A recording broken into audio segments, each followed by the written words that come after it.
जब नाराजगी किसी बेहद खास से होती है तो इंसान चिल्लाता नहीं, रो देता है। गलती त तोहरो रहे, सुना है जान हो, माफ नहीं कोइलू तो मर गईनी जान। गलती त तोहरो रहे, सुना है जान हो, माफ नहीं कोइलू तो मर गईनी जान।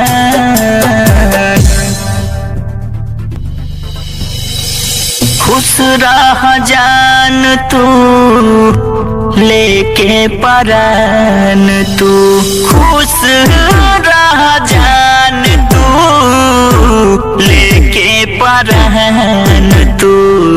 तुम्हारे लिए सब कुछ बातें आमोए जान। अब नहीं रोई लाश बन के सोई, हाँ जिंदगी भर ढूंढत रही जइबुए जान।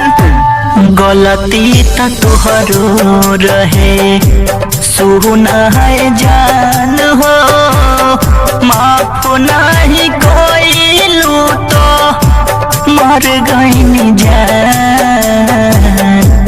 गलती त तोहरो रहे, सुना है जान हो, माफ नहीं कोइलू तो मर गईनी जान।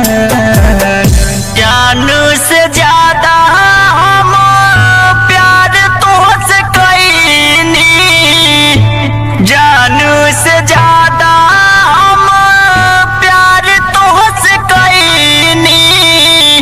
पता नहीं रहे बदल गईनी, अब नहीं रोई लाश बन के सोई। जिंदगी भर ढूंढत रही जइबुए जान।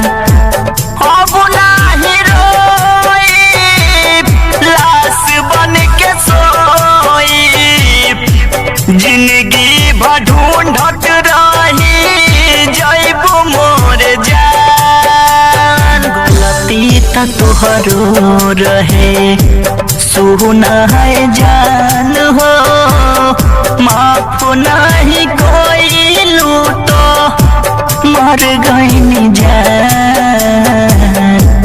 गलती त तोहरो रहे, सुना है जान हो, माफ नहीं कोइलू तो मर गईनी जान।